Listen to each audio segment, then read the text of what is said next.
kararuas jeung ngarasa aneh. Lantaran sanggeus dirungkup ku sarung munding kajajaden teh buktina robah wujudna jadi bilebe. Atuh palebena oge katempo colohok, beungeutna beureum nangtung ge asa teu napak. Geus pokona mah teu kabayang bae kumaha parasaan palebe harita. Waduh, geuning kieu kajadianna. Nah bisa si Rusti nu jadi munding kajajaden sedangkeun aing geus duduh ka Jirodi. Aduh, ieu era temen ku balarea kieu carana. Kerentas palebe. Jalma-jalma nu ngariung terus melancrong ka palebe. Atuh palebe teh beuki rompang-rempeng. Tua kampung Pak RT nyalamperkeun ka palebe. Palebena beuki gempeur bae. Cek pikirna, geus pasti bae Pak RT jeung tua kampung teh malik curiga ka manehna anu munjung teh. Jadi samemeh Pak RT jeung tua kampung ngomong, palebe geus miheulaan ngomong.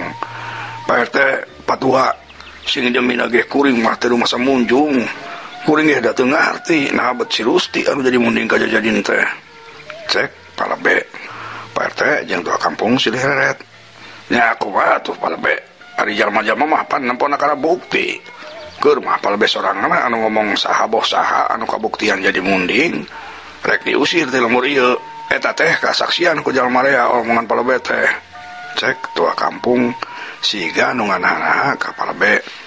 Da memang kitu kanyataanna palebe tadina keukeuh kulantaran dulu ka Jirodi manehna ngomong rek nusir saha bae anu kabuktian jadi munjing kajajaden. Keur mah maena pangsemangatna harita teh. Nya dikitukeun ku tua kampung palebe geus bingung kumaha jawabna. Ya ampura atuh patua, disangka ku kuring mah teu da moal kieu kajadianna. Disangka teh lain si Rusti tapi Haji Rodi. Tapi da kuring mah sumpahna ge teu masa munjung. Atuh da patua jeung sajana ge jaraksian kahirupan kuring kumaha. Pan kanyahoan hirup kuring mah malarat. Lamun munjung mah kuring mah malarat kieu atuh. Cek palebe. Pak RT jeung tua kampung wan saukur neuteub ka palebe. Duarana ge hatena mah teu yakin lamun palebe munjung mah. Ngan aneh cek pikir manehna. Naon sababna munding kajajaden teh buat bilebe. Keur kitu salah saurang jalma kadenge anu nyelengkeung ngomong tarik pisan. Teu sangka euy, urang boga lebe teh si horeng munjung ka munding. Cek eta jalma. Oh bener, pantesan di lembur urang jadi loba nu ararana kieu. Cek salah saurang deui. Nu sejenna kadenge saheng pati gerendeng. Palebe bener-bener asa kasebit celina, pok manehna nembalan. Ulah wakan duduh ka kuring. Sing demina ge kuring mah teu ngarti kunaon sababna bisa kajadian pamajikan kuring anu jadi munding kajajaden teh. Cek palebe. Tapi ngomongna teu anggeus lantaran aya nu nempas deui. Ari bibir mah teu diwang ku palebe.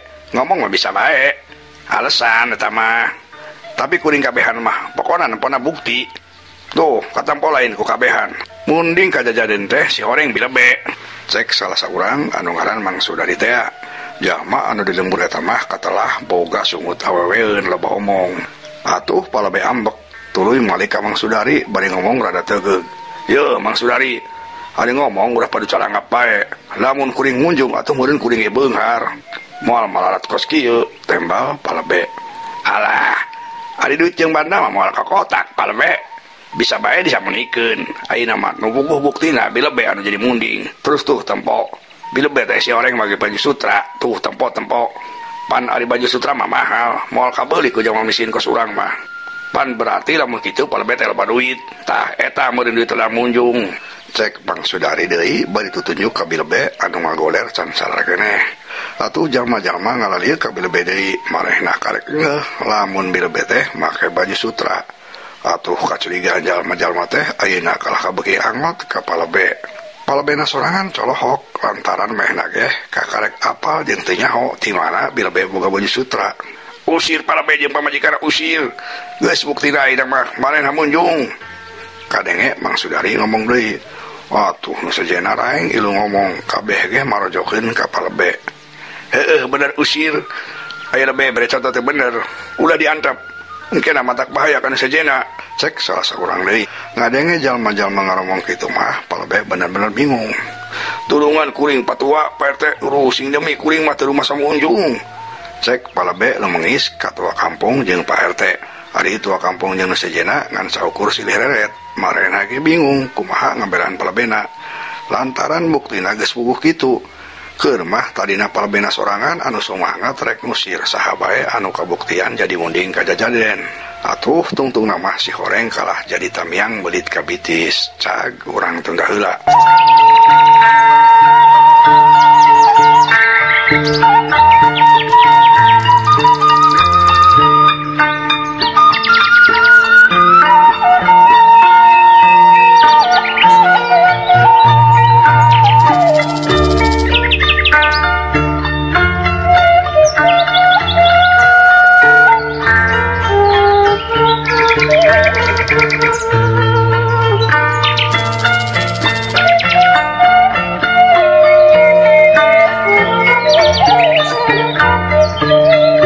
Ayeuna urang caturkeun heula patih Kalajugang anu meunang parentah ti Prabu Ganda Wisesa pikeun ewak Bah Jumanta jeung maona.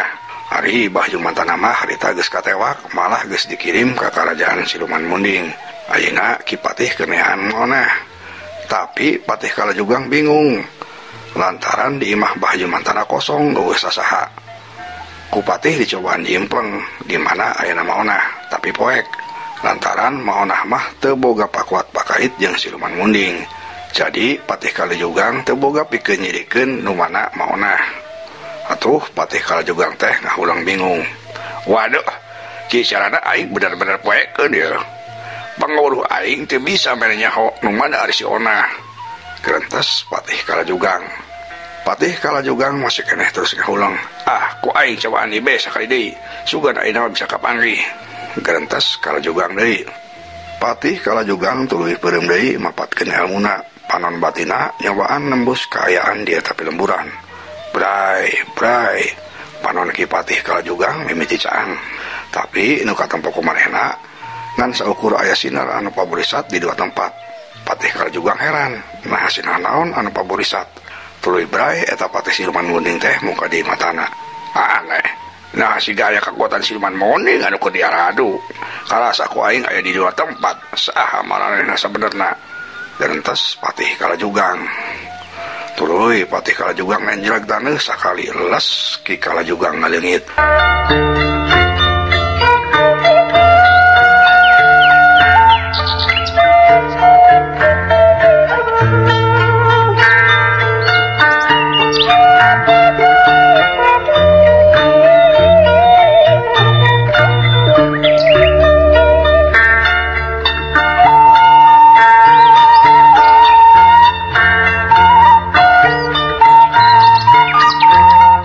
Si horeng salah sahiji sinar anu paburisat anu katempo ku mata batin Patih Kalajugang teh nyaeta kulantaran tarungna dua gulang-gulang Siluman Munding nyaeta si Sugara jeung Sugiri teh anu tararung kulantaran marebutkeun bilebe anu harita keur ngajalma jadi munding ka Jajadin teh. Sampai ka ayeuna dua Siluman Munding teh katempo keur silih Teunggar silih Gadil. Kaayaan di tempat tarungna dua Siluman Munding katempo menildug tatangkalan anu katunggar palinggasan rungkun rarebah kagale. Lamun aya jalma nu nempoeun mah pasti bakal mata ketir. Ngan untungna harita jalma-jalma lembur teh keur parahi ngagimbung di tempat bilebe anu keur ti poros teh. Sedengkeun sabagiana ngarampih di imah masing-masing lantaran sieun ku pocong si Aat. Jadi kajadian tarungna Sugara jeung Sugiri teh eueuh jalma nu nempoeun. Ceger katampo munding jalma Sugara jeung Sugiri silih Gadil deui bae. Celeng duana namara celeng ka tukang brak nabrak tangkal turok-tok tangkal nu katinggang ku awak munding siluman langsung rubuh. Teu lila Sugara jeung Sugiri harudang deui. Sia bener-bener kurang ajar ka aing sia Sugiri, camplak sia. Cek Sugara kadenge nyarita. Mun aya jalma nu ngadengeun mah pasti kadengena teh seorang munding anu kacida tarikna. Hampura kakak. Cek uing ge, ieu mah urusan bidahi. Eueuh dulu dina urusan bidahi mah. Tembal Sugiri bari siap-siap geus rek ngagadil deui. Sia bener-bener embung ngalehan ka aing sia, podaran sia ku aing Sugiri.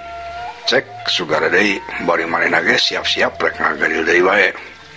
Montong lo ngomong kakak, hayu urang talung deui.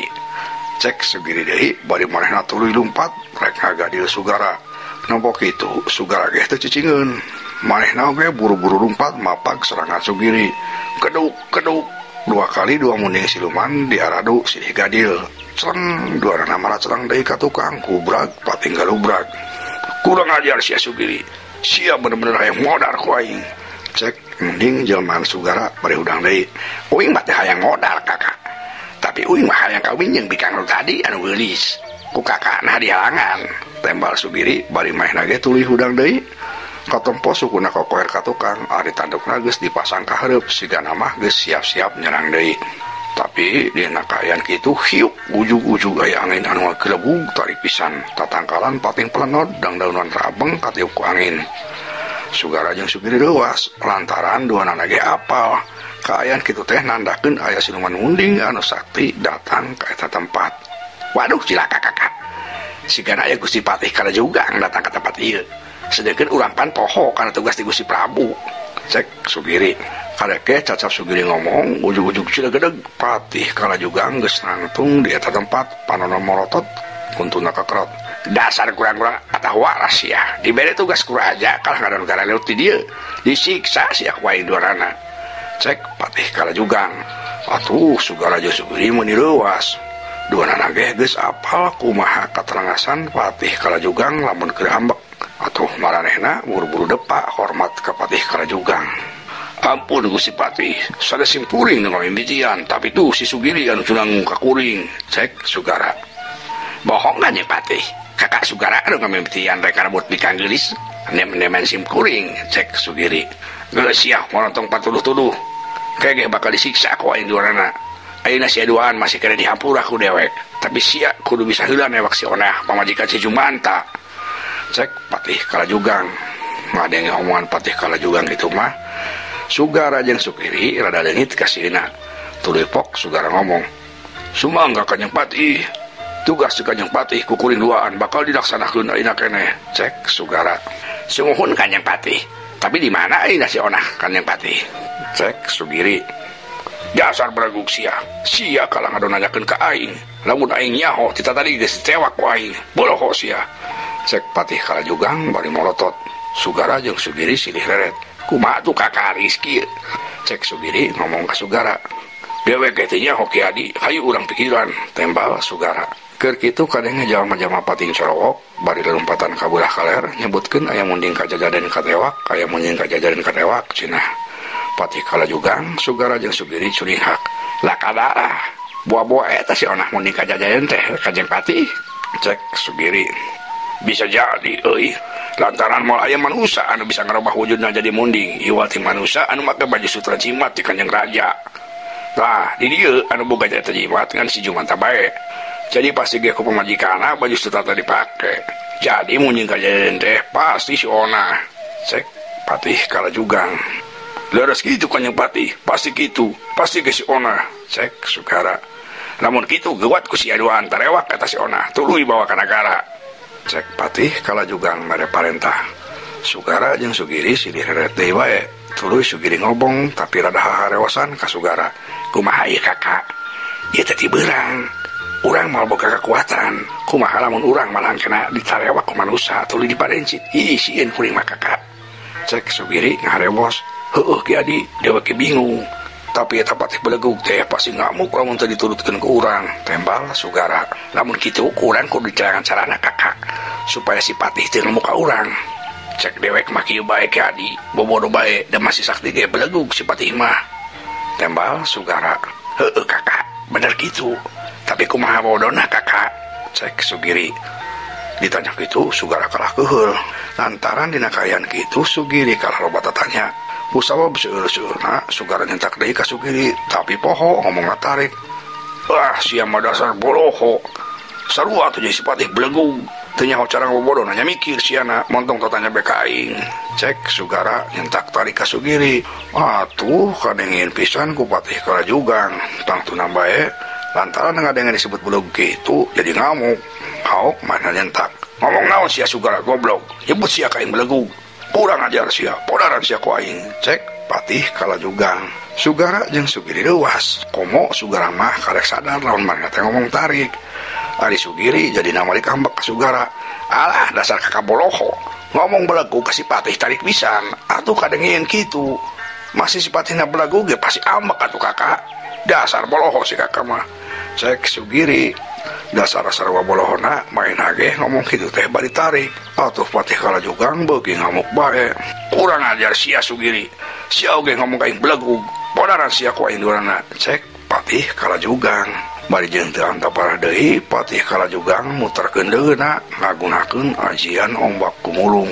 Hiuk hiuk hiuk kadenge sora leungeun Ki Patih anu diputerkeun mani ngahiuk pangwaraan. Atuh Sugara jeung Sugiri leuwas pisan. Kakak kabur. Cek Sugiri. Bari manehna mah tuluy ngabareng-bareng lumpat ngan hanjakal.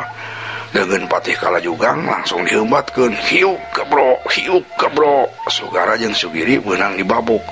Saking ku tarik-tarik na ngababuk kalayang eta dua siluman munding teh langsung ngalayang ka Jomantara. Tulung tobat. Cek Sugara jeung Sugiri teu lila les sorana teh kadenge deui. Kitu deui awakna langsung miles. Patih Kalajugang rumahu panjang tuluy ku gurunuk.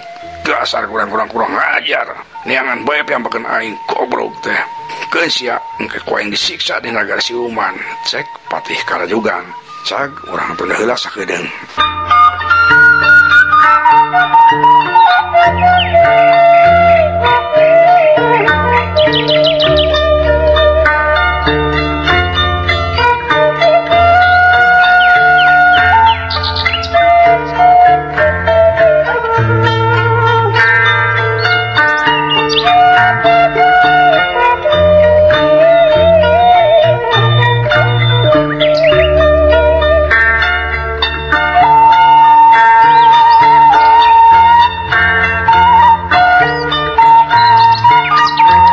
Ayeuna malik deui heula nyaritakeun jalma-jalma anu keur ngariung bilebe anu geus jadi munding kajadian teh.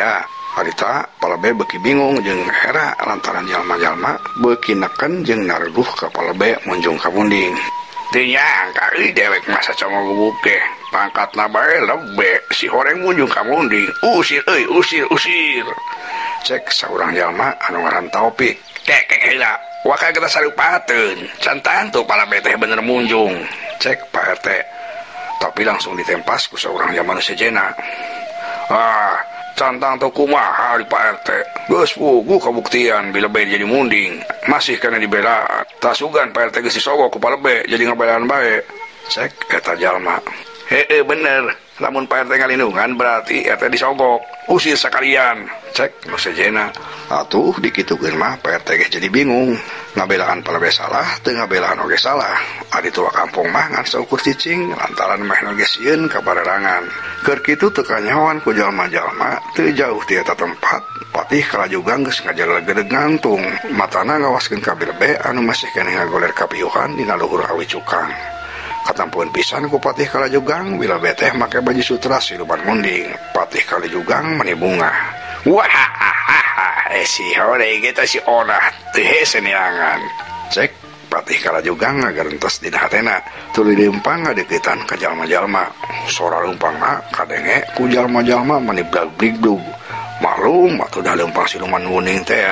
Jalma-jalma tangtuna mani raleuwaseun ret kabehana ngaret ka palebah datangna sora breh katempo ku kabehan. Aya hiji makhluk pikasieun. Awakna mani badag ari huluna hulu munding. Atuh jalma-jalma teh mani calangap bakat ingku soak. Aya siluman munding tulung. Hoi olah siluman. Aya siluman. Cek jalma-jalma bari bretek kabehana langsung ngalompatan kabur. Malah Palebe oge ilu lompat kabur maina poho ka Bilebe. Kanu keur ngagoler keneh kapiuhan. Nempok itu cakakak Patih Kalajugang mani ngabarakatak deui seserian. Dasar manusia baroloho. Eueuh burihan kabeh ge. Karek aing leumpang bae geus soak. Cek Patih Kalajugang bari gegag leumpang ngadeuketan Bilebe. Tuluy krep awak Bilebe anu disangka nama onah teh ditewak ku Patih Kalajugang. Ngan waktos saseep.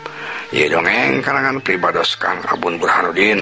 Hapunten dina kakidangana mugi katampi kalayan kabingahan. Assalamualaikum warahmatullahi wabarakatuh.